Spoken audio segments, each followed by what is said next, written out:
So, hello, I am here with Les Hewitt from The Power of Focus. Les, howdy. Hi, great pleasure to be with you. Thank you. And this video is me introducing you to the Focus at Will users, our subscribers. And I wanted to talk to you today because obviously anybody who's interested in any kind of sort of attention, focus, ways to do things better will find you. You look up focus, and you'll find us and you. So, good connection. So can I get you to introduce yourself? Tell us a little bit about who you are and why we're talking to you. Well, I've been in the professional training industry for well over 30 years, running my own group of businesses. I live up in Canada, which is right now today it's minus 12 out there and a little chilly. Originally from Northern Ireland, born and bred in a little quiet place called Belfast. It was not so quiet when I left it, and that was back in the 70s. So I've always been... As you can tell from my accent, I'm originally a Brit, and so my dad's side are Irish, so I'm familiar with the hello there. Yeah, not that far apart originally. But yeah, my journey was, I was in the wrong career. I went out of school, I didn't know what I wanted to do. Got into a job my dad got me. He worked in the hospital, in the local hospital as a clerk. And I ended up working in a lab, the hematology lab. My worst subjects, at school were math and science. So I completely wrong career. I got over to Canada and really got interested in personal development, started my own little business, ran a company here for about 12 years called Achievers Canada. And we did about 450 major business and personal growth programs right across the country, also some in the US, some in Ireland, some in Australia and New Zealand. And so that was like a free MBA for me because I had all these fantastic speakers and trainers and experts coming in, well over 100 of the top people in the world. And that really sparked my fire for seeing the impact that this made on people. And then I started writing books. I wrote The Power of Focus back in 2000. It became a #1 New York Times bestseller. We've done 6 books now. So focus is really my thing because I'm sure as you've seen with the music, it's a huge challenge today. I coach quite a few business owners, one-on-one coaching, usually multi-year sort of deals there. I really enjoy that. Just love the challenge of different people, different industries, different age groups, and really quite delighted to see some of the success stories that come out of that. I've created a whole focusing system that really seems to work for people. And it's not just about their business or making the money. Of course, those are very important. But what I'm finding is that it's a lot to do with quality of life. I mean, to me, that's the bottom line. You got all these bits and pieces going on in your life, but it's like a jigsaw puzzle. But are they all working? And the answer is no. I've done lots of surveys over the years, and there's huge challenges out there. And again, I'll give you a kudo as well. I've been, teaching my clients for many years to use music as a background for focus. And the original one, as you know, was just, basic Baroque music. And that worked well. But when I came across yours with all the different genres and the different opportunities and how easy it was to hook into it, I just thought, what a symmetry. I mean, that's just, so I'm a big fan of concentration music or whatever you want to call it because it works. Yes, and the secret, of course, anybody watching this who's already a Focus at Will user knows that it's different for everybody. So True. The kind of music that works for this person will not work for that person. And 1 person in 3, we have found, music doesn't work at all, sort of statistically. So tell us a little bit about the Power of Focus. How did it come about? And what's the core message? Can you kind of sum it up for us? Well, the core message is what I find in all the research, Will, is the number one reason why people don't do as well as they could do or as well as they're hoping to do, really boiling it down to the simplest, is a lack of focus. And, I know people, they set goals diligently every year. They even write them out. They have a plan, and then they get distracted. And I think in the modern world today, there are so many distractions and interruptions every single day, hence using the music to focus better. Mm-hmm. But these are real issues. And it's not just inside the office, it's outside, it's at home, it's all over the place. The to-do lists that people have are ridiculous. So one of the things that I tell people is scrap the to-do lists, the daily to-do lists. Mm-hmm. One of the worst strategies you could ever use. And I get a lot of pushback on that because, well, I need a list, but they're doing this every day. And this is what I find happens for most people. They have this big to-do list. They diligently start into it, but then distraction happens right away. Mm-hmm. And the first one is emails. They jump into emails, which, that can put you off for an hour and a half if you let it. The internet's another one. Yeah. People coming in and out, phones ringing, on and on and on. This is the daily challenge. Yeah. So a simple shift is don't get into the daily to-do list thing. Far better regarding focus and productivity is design your week, not take a look at the day's to-do list, because what happens, a lot of people don't get the list finished. So what happens, they roll it over into the next day, but they've already got a list for the next day, and they play this rollover. And what happens, particularly with the entrepreneurs, is that they take the work home at night, or even worse, destroy their family weekend because now they're going to work the whole weekend. Yeah. And this cycle just builds and builds and builds. And one of the simplest ways to get out of that is simply to take 30 minutes at the beginning of the week. It's what I do every day and teach my clients to do this. It's the most valuable 30 minutes in the week is to take 30 minutes and do a quick plan. What are the top priorities that I need to complete this week? Now, for me, it would be, I might have 20 things on my list. And some of them are phone calls. Some of them is like this little interview today. But I prioritize what are the top 3 I must finish by the end of the week. I must finish by the end of the week. And if you do that every week and you have it lined up with, say, quarterly targets and yearly targets, you'll find you focus better. I mean, there's a lot more to it, but that's just one little piece that I find most people don't do. So you're talking about a key element then is the time management aspect and the sort of the project and list management aspect of what you're doing. Yeah, well, it's more, I would say for a lot of people, it's more increasing your level of awareness. Mm-hmm. People are into these routines. They just do them over and over and over again, but they never stop back to think, how well is this working? Sure. So another, I want to give you a couple of practical strategies here that anybody can do, basically. One of the things that I find with very successful business leaders is they actually schedule time to think. That's part of their focus plan.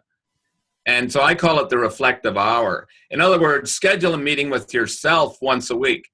Right. End of the week, you've got it in the calendar, meeting 1 hour, and that's just with me. Right. Okay. And the purpose of that is grab a notepad or something simple and just start reflecting on what worked this week. Was I on track? Was I off track? Did I get distracted too much? Did I get the information I need? Did I complete the top 3 things? How's it all going in the bigger picture? Are things at home working? And just, for me, I would jot 3 or 4 questions. Right. Because the power is in the questions. And then I just think about those 3 or 4 questions and see, is there anything I could do better here? Mm-hmm. But you can't think at that level when you're running 100 miles an hour. Yeah. It's just not going to happen. And I find that the biggest ideas come when you slow things down, really step back, pause, that's when the ideas start coming through. Yes. But not when you're running, like, as I said, 100 miles an hour. It's not going to happen. Yes. So those are little things that just really do make a difference. If you can make that a routine or a habit every week, it really helps your productivity. Yeah, I like what you've said about the questions. Interestingly, I remember reading something recently from an older entrepreneur who I read it somewhere online, and he said the secret to a business is to know what questions to ask, not what answers to give. Because if you're asking the right questions, you can figure out the answers. But if you're answering the wrong questions, you're going to be doing Yeah, and you know that what I've learned, Will, is it's the simple questions that have the biggest impact. Yeah. You don't have to have a big, complicated question.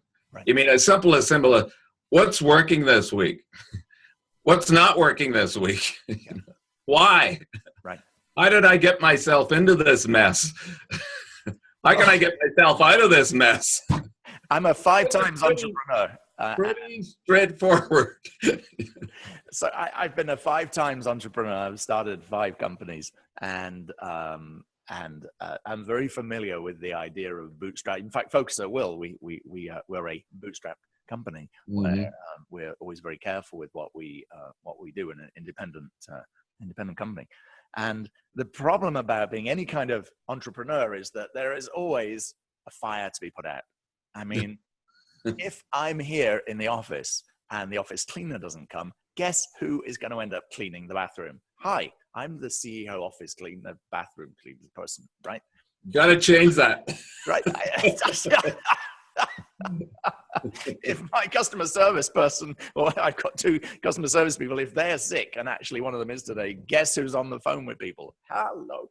So there's this sort of, the definition of entrepreneurial success is running at 100 miles an hour and always knowing that you're in interrupt mode. So how do you coach someone who's in that situation?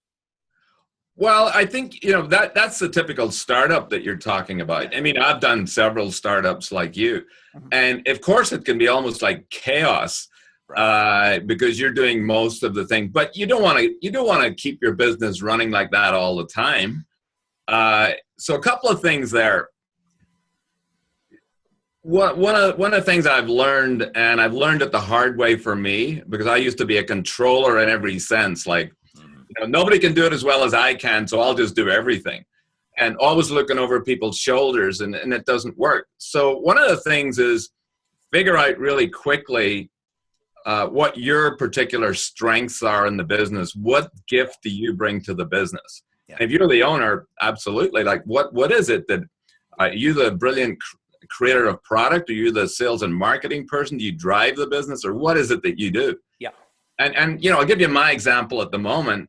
And these things change, as you get older, you go through different evolutions, of course.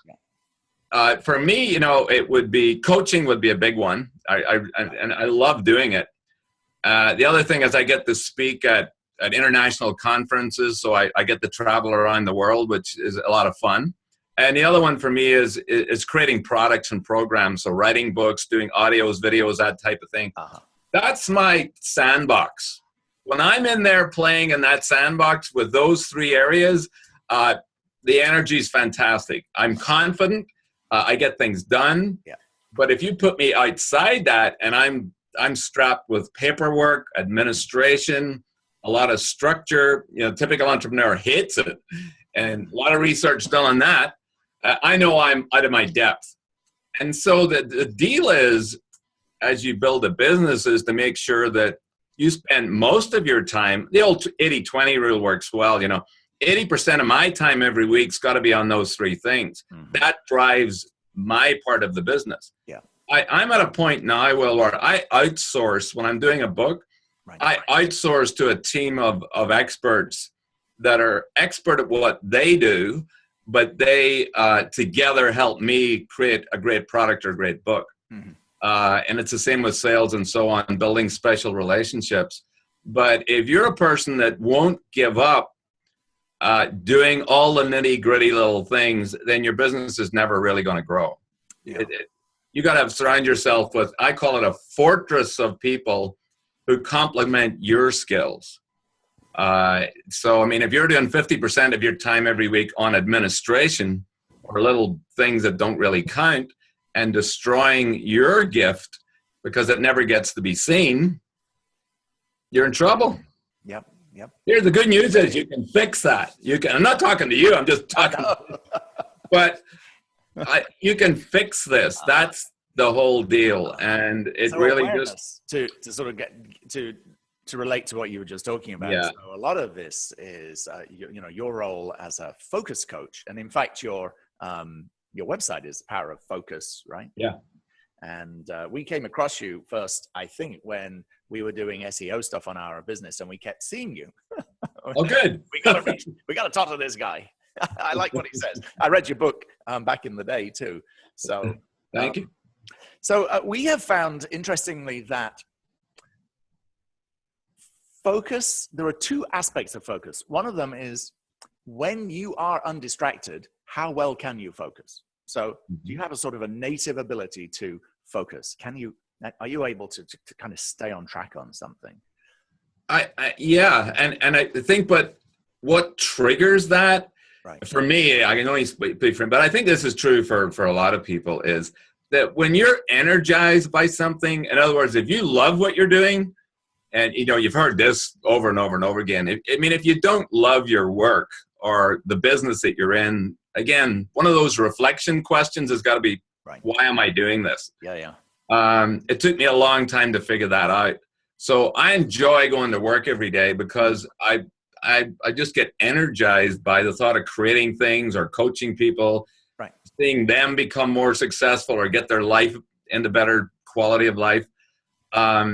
When I was working in the lab in the hospital, I dreaded going into work after about 5 or 6 years. Right. So I knew internally, I'm in the wrong place, right, but I didn't know how to get out of it. Right. I was way back in the day. And fortunately, I had some great teachers and mentors and people that came along to show me that I could do something different. Right. And really, they pulled the strengths out of me. So that's a big part of it, you know, whether that's setting goals or motivating yourself. Or even, in this case, making sure you're doing the right kind of job. Are you in the right industry? Is this the right profession for you? Is this your life path?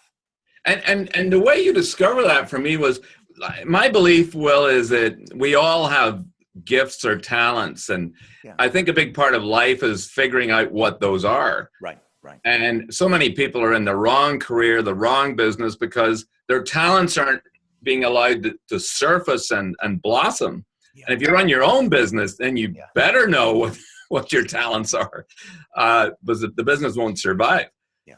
So it really is a lot about your own self-motivation, having a passion for something and being very aware of what that is, and don't drift into other things that are completely out of that realm. Yeah, it's funny, you often hear people who are successful in their chosen career and are very and making a lot of money doing it, and then suddenly realize in their late 20s or early 30s they have the, whatever you call it, the Saturn return, or oh boy. I met a guy who was a physician, and his dad was a physician. This was a sort of a childhood friend of mine, and when he got to his 30s, he basically woke up one day and said, I don't like the sight of blood and I hate the smell of hospitals. And I remember sitting with him going, oh, well, it's a little late to kind of figure that out, right? Incidentally, I won't say his name, he sort of transitioned as a writer. He was a very interesting writer, and he became a very successful TV writer, writing about hospitals, and he had some very successful TV shows. Wow.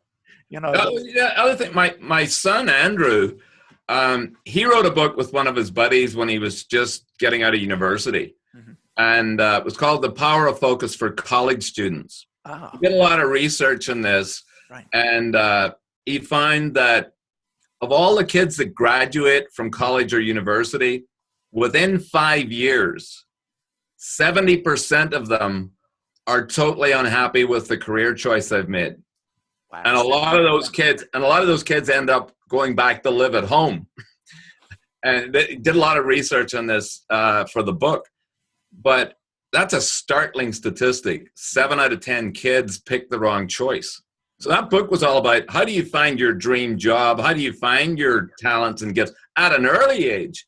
And I wish schools would do something about this, that kids come out of high school, they know their strengths, they know what would excite them. And there's lots of opportunities. You're not stuck in one industry. Right. If you know what your strength is, if you're a natural born salesperson, you can go into any company as long as you like the product and the people and the culture and everything else. Right. Or if you're a natural born leader, then you'll probably start your own company. But to get stuck in, a job that you just don't like, you're not suited to, right, you're going to end up like the 30-year-old and then right. say, well, then what do I do now? Well, it's 30 is still young. They say 90 is the new 70. I can't wait. So the Power of Focus is the product, and it's a digital download. It's also available as a book, of course, but we're offering it as a digital download from you. For people that don't know what it is, could you briefly sort of sum up? It is the following. It is okay. And why? Why is it important to somebody? I like it a lot myself, which is why I'm talking to you today. Oh, thank you.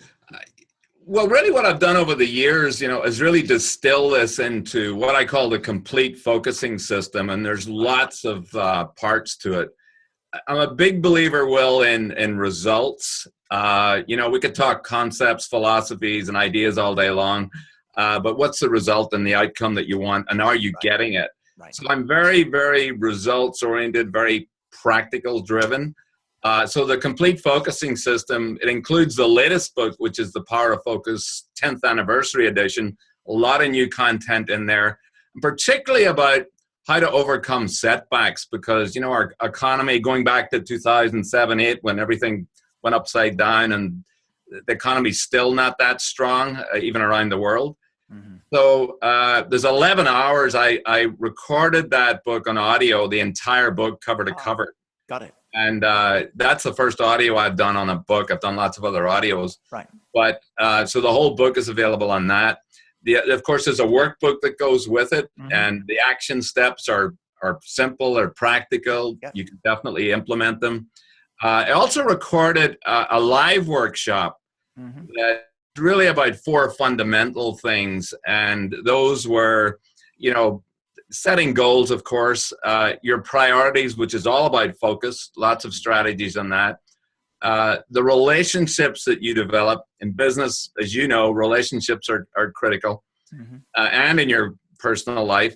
And then habits, successful habits is a big deal. Like a lot of us have bad habits. Yeah. I've still got a list, but you can change bad habits into really successful habits. Yeah. That literally can change your life. So that 2-hour live workshop is on this program as well.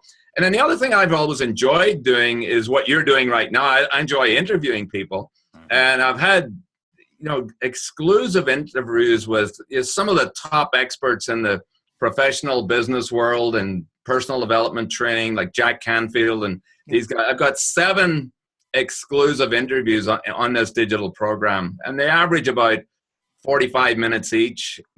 Really in depth, mm-hmm. very practical. So, there's just tons of content, basically. Another thing that people ask me a lot about, Will, is how do you set up a mastermind group? That was one of the best things I've ever done. I've got 2 mastermind groups. One of them's 29 years old. We've still got the 3 guys still nearly 30 years later. Wow.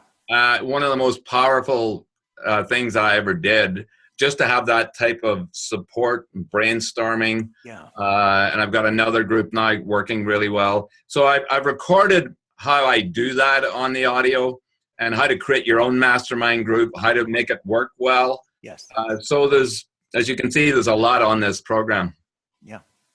Well, thank you. It's a lot of value, many years of experience, practical advice. The mastermind information is awesome. Mm. Sort of having a structure around peer support like that is very useful. So I want to say thank you so much for your time today. My pleasure. This has been fun. The power of focus and focus at will seems to be a match made in heaven. We use a lot of your techniques here in the office. And interestingly, when I read the book many years ago, when was it out?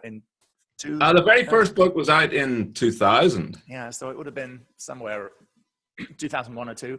I remember reading it, sort of nodding, going, oh yeah, I'm doing some of these things already, but not these other things. So it's a pleasure to meet you in person. Well, on the over the interweb. And anybody, folks at Will people, check this out. It's really sound. And thanks for your time. Bye-bye. My pleasure. Thanks a lot, Will. Talk soon.